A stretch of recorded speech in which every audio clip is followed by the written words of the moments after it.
Right, it's Wednesday, April 28th, about 7:45 in the morning. Just leaving a camp spot in Red Canyon, which is about 20 minutes away from Bryce Canyon National Park. And I stayed the last 2 nights here and a full day yesterday because I really enjoyed the spot. Nice and secluded, but there's other people around, which kind of gives you some comfort. Shade from the wind and beautiful views. And it even had internet service, which was a bonus. So I was able to catch up on some things yesterday. And so, and 2 nights ago, it actually snowed a lot. I could hear it snowing overnight and had no idea how much accumulation was going to be out there. But then I went out the next morning and it was like an inch or two. So it's been very cold the last couple of days, but it's supposed to warm up. So it's all good. Anyway, I got about an hour and a half drive this morning to get to Zion National Park, which is the last in this kind of sequence of national park visits in Utah.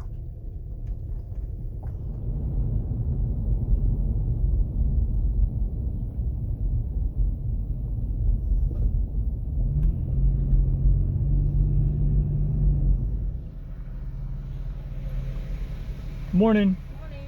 I've got my Parks Pass. Awesome, thank you. Thank you. All right, so it's a little after 9 and I'm into the park, and as per usual, I've got my brochure and my little information packet here. So I'm gonna pull over and take about 10 to 20 minutes to try to figure out exactly how I'm gonna attack the park. And I can show you that there's already, just as I entered, these two amazing, beautiful rock formations that I'll show some video of as well. And if that's any indication of what's to come, I'm very excited about this day.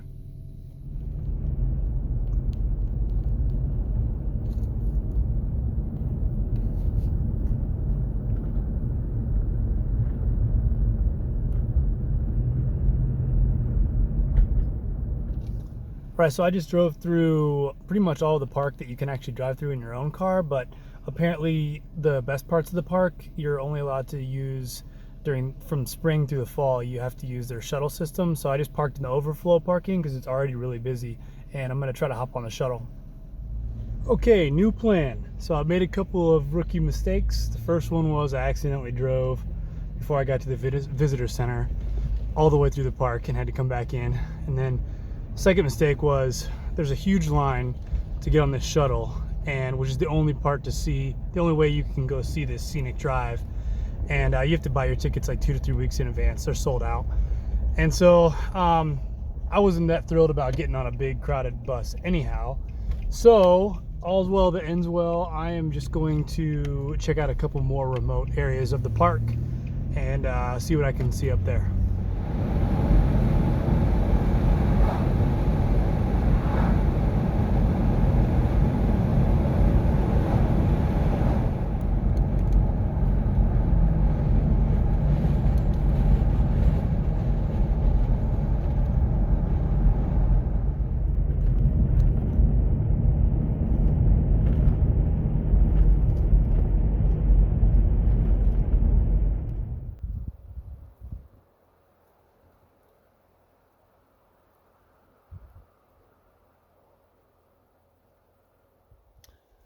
All right, after about an hour's drive or so, made it all the way up to Lava Point Lookout, which is right behind me. Beautiful area, totally different than what I experienced at the visitor center down by where the scenic drive is, where everybody else is. Up here, I'm the only one here. I saw one car leaving as I came in. And so I'm going to have some lunch up here, just take in the views, and then kind of figure out what I want to do with the afternoon. And I'll turn the camera around here real quick and show you the map so you can see where I am. All right, so I came in right through here, and then this is the visitor center, and this is the scenic drive that you have to take the shuttle bus that I wasn't able to do. So what I did instead was came down here and then came up this road, which kind of weaved in and out of the park. And now I'm all the way at 7,000 feet up here at Lava Point Lookout.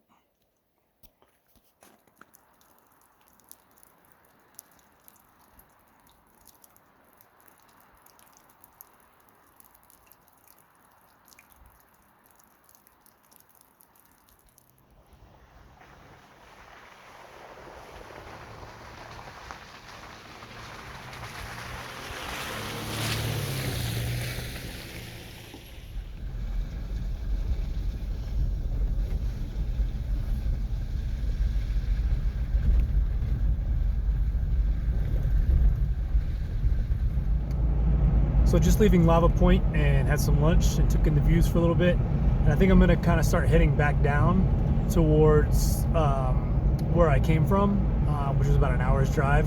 But there's a reservoir just up the road, about 3 miles, so I'm gonna go check that out real quick.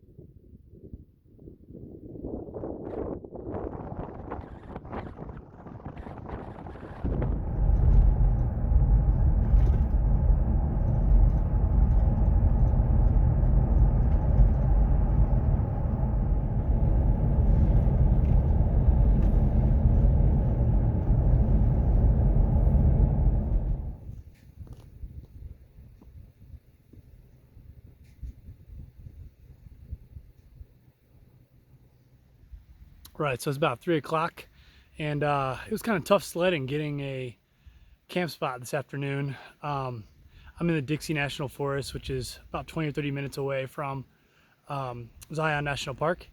And the first spot I was at was just so exposed and so windy. And finally I got over to this forest, and the wind is much more contained, but it's just totally packed. Like, all the designated camp spots have trailers in them, or campers in them, and what I'm realizing is a lot of people are just dumping their campers there and using that as a base camp, which is pretty smart.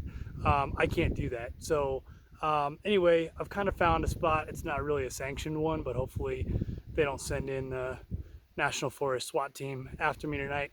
And it's pretty quiet. I haven't only seen one car in like the last hour or so drive by, so I'm pretty happy with it. So that's the end of my experience with Zion National Park. Definitely unconventional because I didn't reserve my ticket on the shuttle. So I'd like to go back at some point and see that stuff. But anyway, I had a really nice time nonetheless. It's an absolutely beautiful day. It's like 65, 70, sunny, blue skies. So all in all, another great day. And thanks for watching. Hope you guys are well.